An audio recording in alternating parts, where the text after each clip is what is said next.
20년의 오늘 마지막 주일이죠. 올 한 해 이 코로나19로 인한 전염병 때문에 우리 삶에 많은 것들이 멈추어 설 수밖에 없었습니다. 그러나 여러분, 역사는 계속 흐르고 있습니다. 어떤 사람들은 마치 2020년은 잃어버린 것 같다, 혹은 빼앗긴 것 같고 도둑 맞은 것 같다, 그렇게 생각하는 분도 있는데요. 여러분, 우리가 지나고 나면 2020년도 저와 여러분의 역사의 한 페이지를 분명히 기록될 겁니다. 그럴 때 2020년의 이 힘들고 어려운 시간들을 우리가 얼마나 잘 견뎠는지, 얼마나 잘 이기고 극복했는지, 바로 그런 이야기들을 써야 하지 않겠습니까?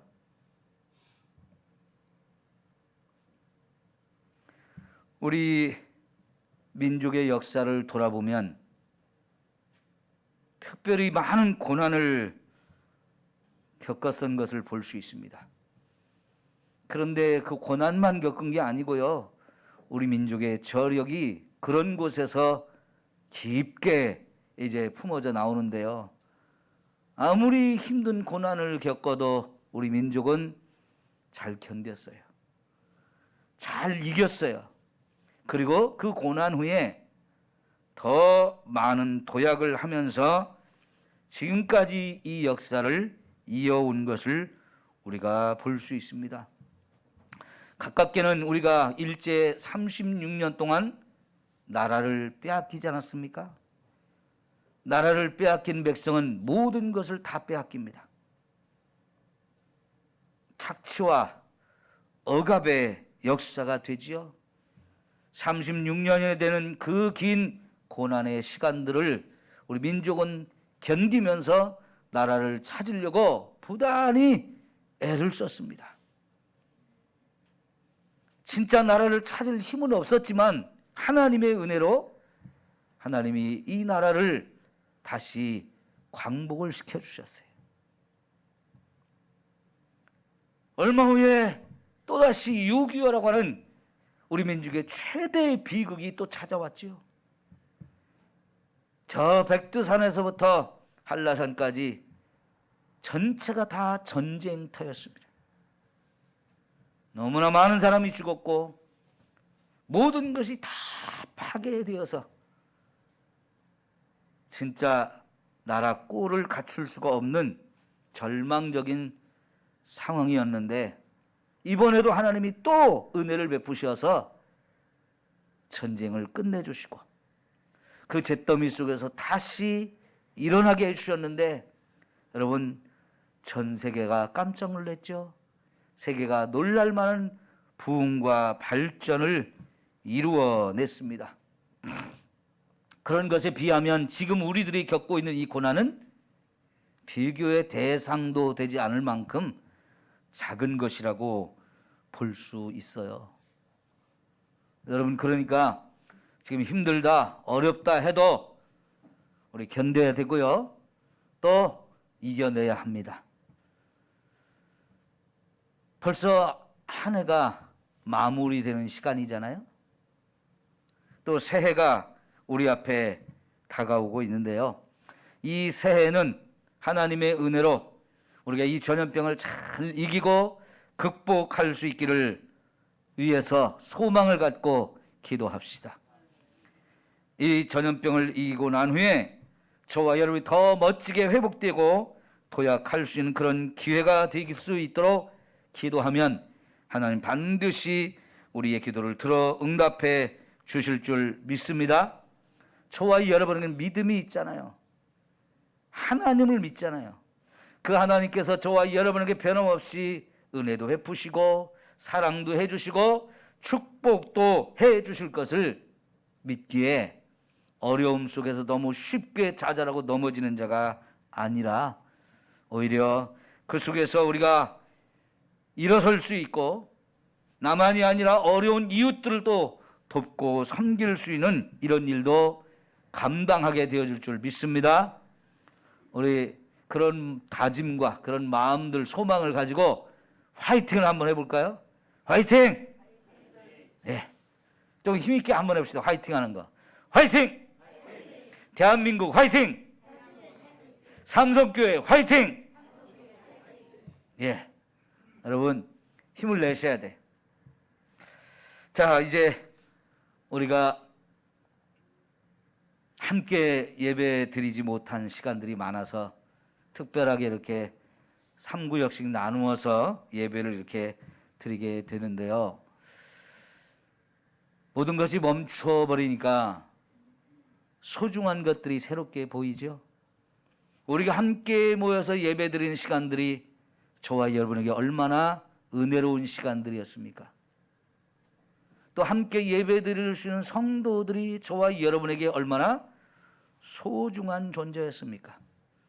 이런 부분들을 우리가 좀 다시 한번 깨닫는 시간이 되었으면 좋겠고요. 우리가 함께 모이는 이 예배와 또 함께 모이는 성도가 사실은 저와 여러분의 삶의 큰 원동력이었다. 그렇게 깨닫게 되지 않습니까? 여러분, 그런 은혜를 다시 우리에게 회복하게 해 주실 줄 믿습니다. 이제 창세기 4장의 말씀 우리가 보는데요. 창세기 4장은 매우 특별한 의미가 있습니다. 크게 세 부분으로 나누어지는데 15절까지는 아담과 하와의 아들 가인과 아벨이 태어났고 안타깝게도 형이 동생을 죽이는 끔찍한 사건이 일어났어요. 이건 뭘 우리에게 보여주는 거냐? 아담과 하와가 지은 죄가 자녀들에게 고스란히 유전되었다는 사실을 보여주고 있는 거예요. 근데 이 가인과 아벨에게만 유전된 게 아니고요. 지금까지 앞으로도 계속 태어나는 이 땅의 모든 인류에게는 이 죄가 유전됐다는 사실을 우리가 먼저 확인시켜주는 말씀이에요.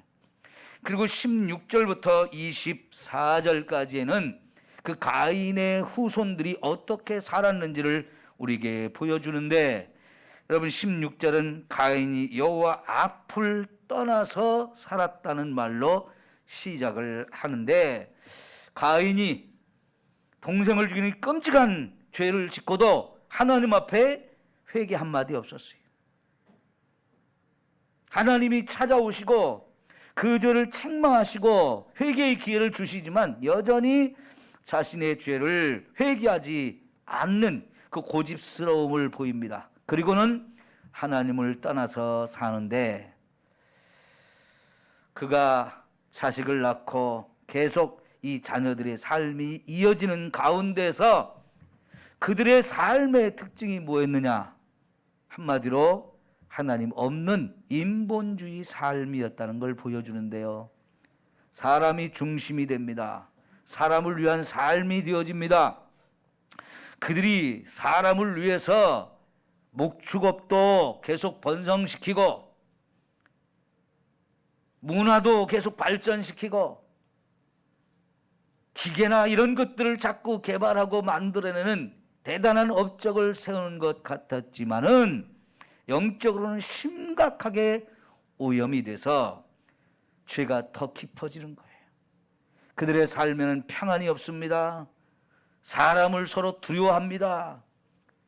그러다가 여러분, 어린아이가 어른에게 조그만 상처를 입혔는데 그거를 참지 못하고 거기에 분노가 폭발하면서 그 어린아이를 죽여버립니다.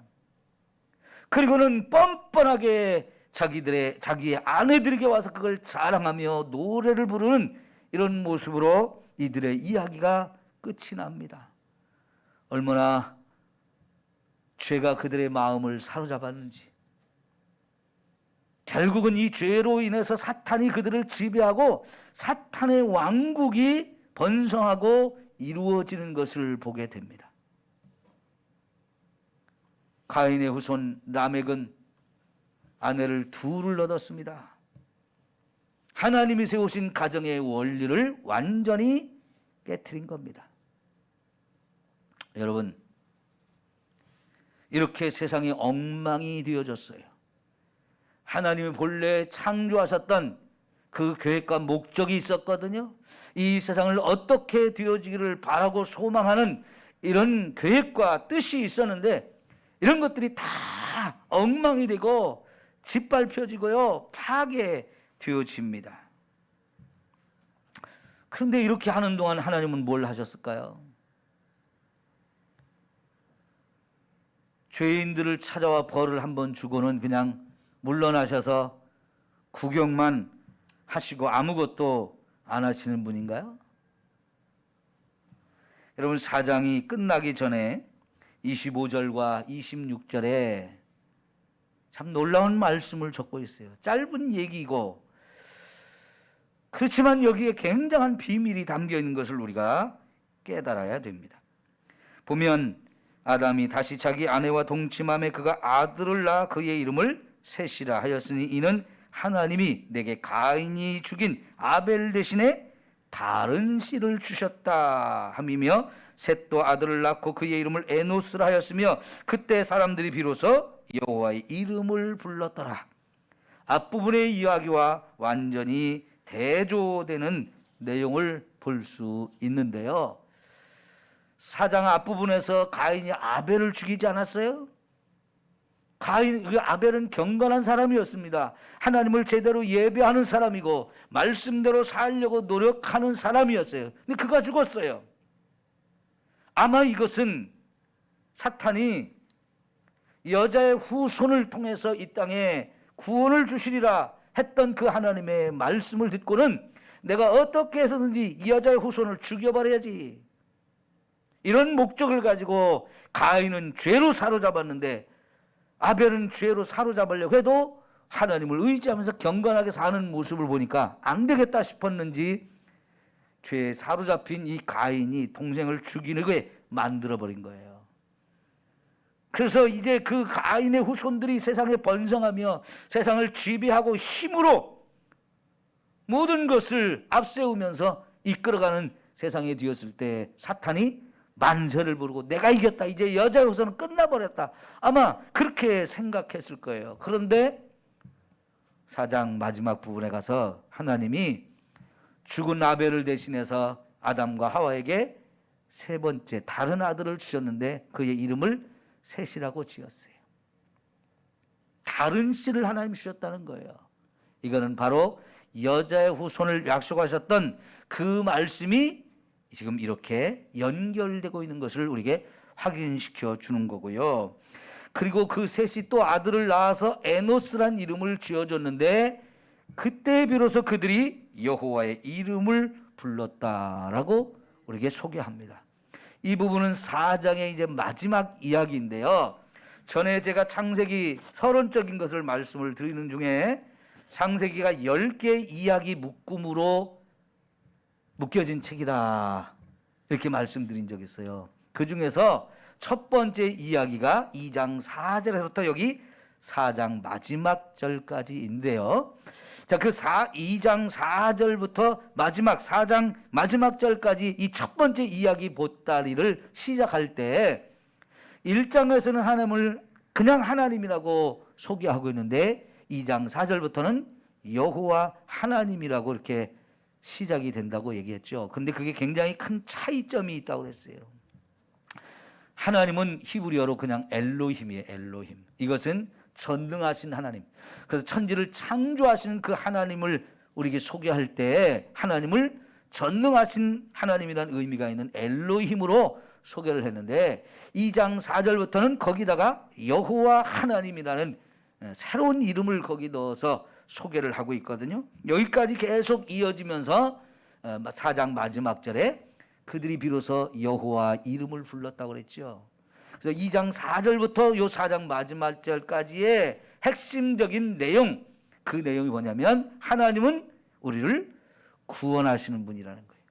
언약을 끝까지 지키고 이루어내시는 하나님이라, 그런 의미를 가진 여호와 하나님, 그 하나님으로 우리에게 이름을 소개하고 있는 부분인데요. 그래서 이제 안타깝게도 아담과 하와가 범죄해서 모든 인류를 죄에 물들이고 그 죄의 지배를 받으며 사탄의 지배를 받고 사는 상황이 되어서 세상이 엉망이 되어지지만, 여러분, 하나님은 결코 그렇게 세상이 엉망이 되도록 내버려 두는 하나님은 아니었다는 거예요. 하나님은 우리 눈에는 보이지 않는 곳에서 조용히 일하고 계시지만은 하나님이 계획하신 일을 분명하고 확실하게 이루어 가시는 하나님이라는 것을 오늘 여기서 우리가 확인해야 하는 것입니다. 오늘 말씀의 핵심이 그거예요. 하나님은 여전히 일하고 계신다. 죄악이 관영한 세상, 온 세상이 다 죄로 가득 차갖고 있는데 멸망길로 달려가고 있고, 하나님을 떠나서 하나님도 없이 사탄의 종로로 타며 엉망이 되어져 가고 있지만, 그 세상을 하나님 내버려 두는 게 아니었다는 거예요. 하나님이 일하시는 게 우리에게 보이지 않아서 그것 때문에 사람들은 하나님 어디 계시냐고, 세상이 이렇게 엉망이 되는데 사탄이 막 활개를 치고 죄인들이 세상을 지배하면서 막 파괴해 가는데 하나님 어디 계셔요? 구경꾼이신가요? 안 계신가요? 이러면서 사람들이 의심하고 하나님 앞에 함부로 말을 하는 상황이 되어지는데, 여러분, 우리 눈에 하나님이 보이지 않을 뿐이지 믿음의 눈으로 보면 하나님은 여전히 일하시는 분이에요. 그 하나님이 일하고 있다는 증거를 바로 25절에서 26절까지 우리에게 소개하고 있습니다. 여러분, 아담의 이름이 뭐죠? 그 의미가 흙에서 왔다는, 흙이라는 뜻이에요. 그 흙 중에서도 먼지 혹은 티끌과 같은 존재. 하나님이 인간을 정말 최고의 존재로 존귀하고 아름답게 지었지만 이름을 지어주실 때 너는 흙이다. 흙이라는 뜻이에요. 근데 아벨의 이름의 의미는 뭐냐면 허무하다는 뜻이에요. 허무하다는 뜻. 왜 아담과 하와가 가인의 이름을 지을 때는 얻었다면서 막 낳았다고 하면서 정말로 좋아하고 기뻐하면서 이름을 지었는데 둘째 이름은 이렇게 허무하다는 이름을 지었을까요? 인생이 무엇인지를 깨닫기 시작한 거예요.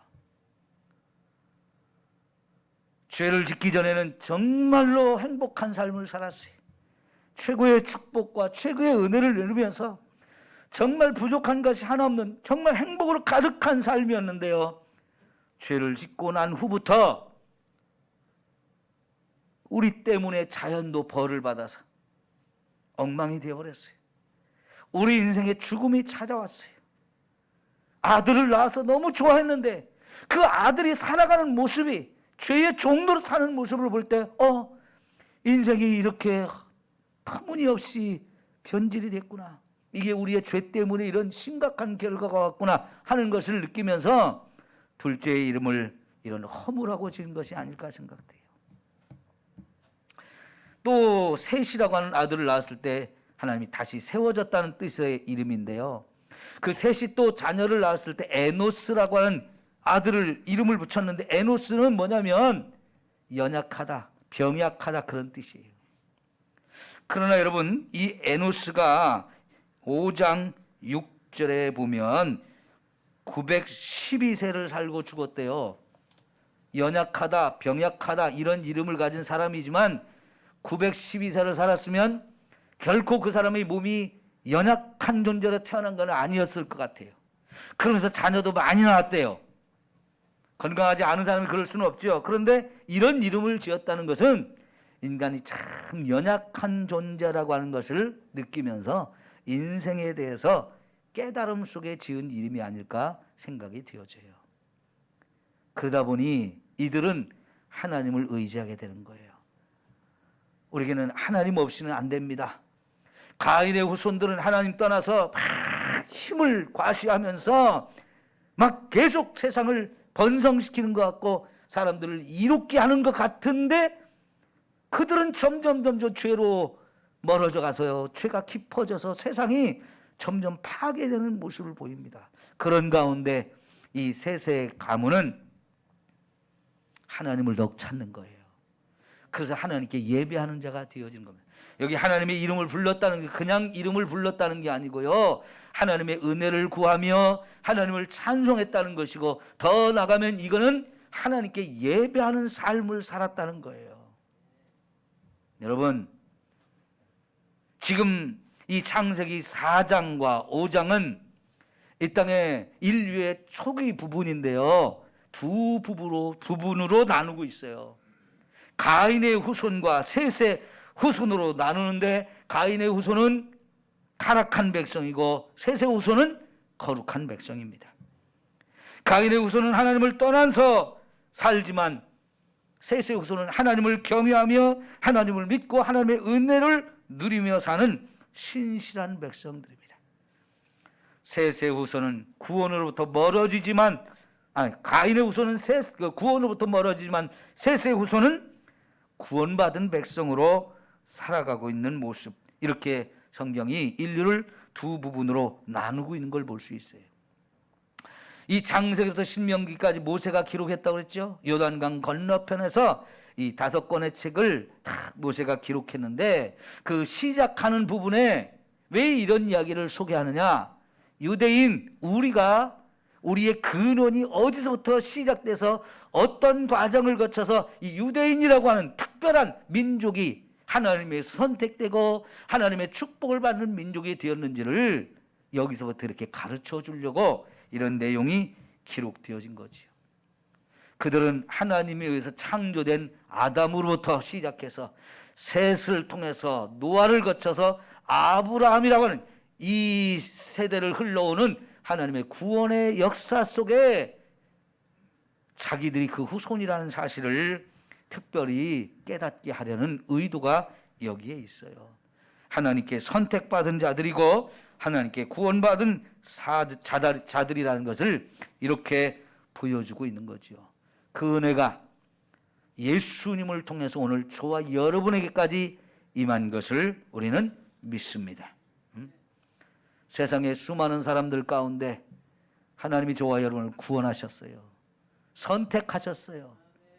바로 이런 하나님의 구원의 역사가 사탄의 수없이 많은 방해 속에서도 한순간도 멈추지 않고 계속 되었기 때문에, 지금도 계속 흘러오기 때문에 그 은혜를 힘입어 저와 여러분이 구원받은 거예요. 사탄은 끊임없이 여자의 후손의 발목을 물어 뜯으려고 그렇게 했어요. 그러나 그 여자의 후손이 결국은 세상의 때가 되어서 오셔가지고 사탄의 머리를 밟아 깨트리며 그 속에서 저와 여러분을 구원해 내셨다는 사실을 우리는 깨닫는 겁니다. 여러분, 하나님은 결단코 그 약속을 잃어버리신 분이 아니에요. 한순간도 하나님이 구원의 역사를 멈추신 적이 없습니다. 하나님은 여전히 일하시고 하나님은 여전히 살아계시며 한 영혼이라도 더 구원하기를 원하셔서 저와 여러분을 통해 지금도 일하고 계시는 우리 하나님인 것을 믿습니다. 사랑하는 성도 여러분, 그 하나님을 우리가 믿고 있지요?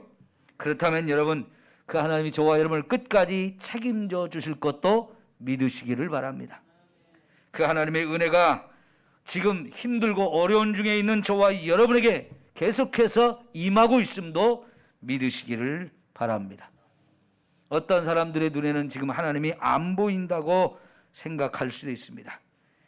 하나님에 대한 믿음이 그래서 점점 희미해지고 그 하나님의 사랑과 은혜를 의심하는 마음이 사람들 속에 자리 잡았을 수도 있습니다.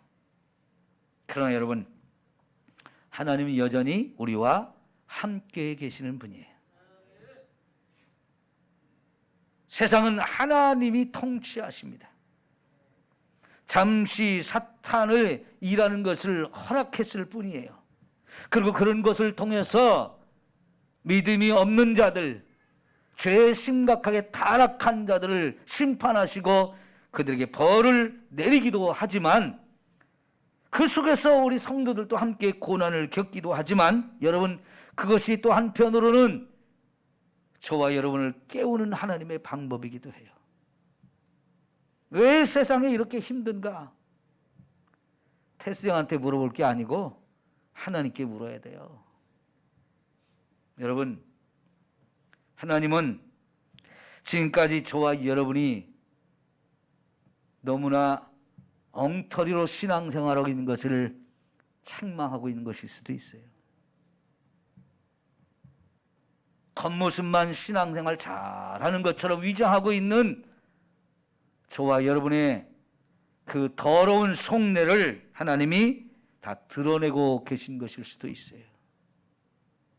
전염병은 하나의 방편입니다.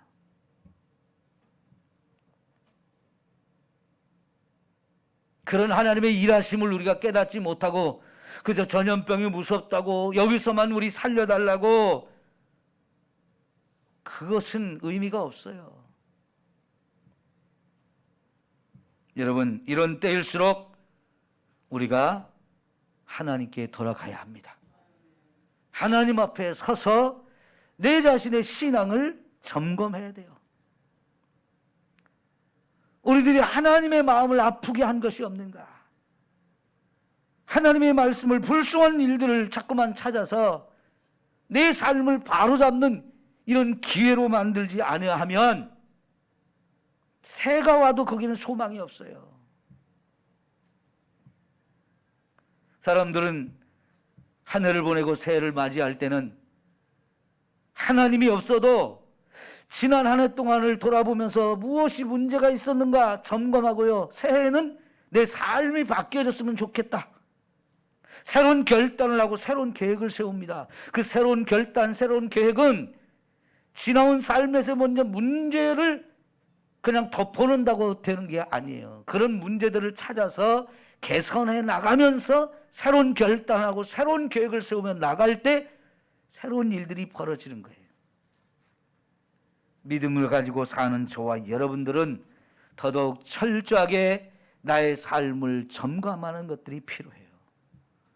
한 해를 보내고 새로운 해를 맞이하는 이때야말로 바로 좋은 기회죠. 그래서 이렇게 힘들고 어려운 이 상황 속에 있기에 우리가 하나님 앞에서 나의 모습을 제대로 점검할 수 있는 이런 신앙생활을, 그래서 우리의 신앙생활이 제대로 하나님 앞에 서도록 해야 하지 않겠습니까? 가인이 여호와 앞을 떠났다 했어요.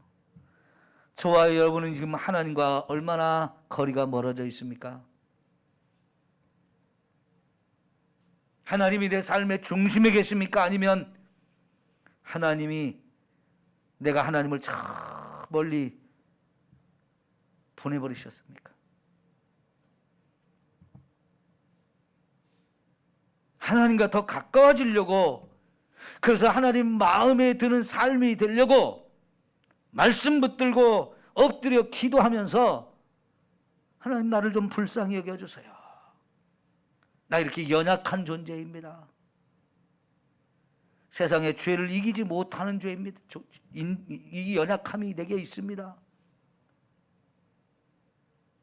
하나님 도와주시지 않으면 나는 안 됩니다 하면서 정말 더 엎드리고 기도하고 말씀으로 돌아가려고 하는 이 진지함이 저와 여러분에게 있어야 합니다. 하나님은 때를 따라 일을 하시는데 벌하실 자는 분명히 벌하십니다. 책망하실 자는 분명히 책망하십니다. 그러나 하나님께서 붙들어줘야 될 자는 붙들어 주시고 책임져야 될 자는 끝까지 책임져 주십니다. 하나님의 은혜와 사랑이 끊임없이 저와 여러분에게 흘러오고 있어요. 우리 마음의 문을 닫으면 그것이 내 것이 되지 못하고 다 소멸되어 버리지만, 내 마음을 열어서 하나님이 주신 이 은혜를 받으려고 준비된 자가 되면 그것은 우리의 삶에 흘러와서 우리의 삶을 새롭게, 더욱 새롭게 만들어 주실 것을 믿습니다. 하나님 숨어 계시는 분이 아니에요. 저와 여러분의 삶을 다 알고 계시는 분이에요. 그 하나님 앞에 좀 진지하게 서서 올해 삶이 끝나기 전에 꼭 점검하시고 새롭게 결단하셔서 하나님의 은혜 속에서 우리가 새로워지면 세상이 달라지는 거예요. 하나님만이 저와 여러분을 새로운 피조물로 만드실 수 있고 이전 것은 지나갔으니 보라 새 것이 되었도다 하면서 우리의 삶을 바꾸어 주실 수 있는 분임을 믿습니다. 기도합니다. 하나님 아버지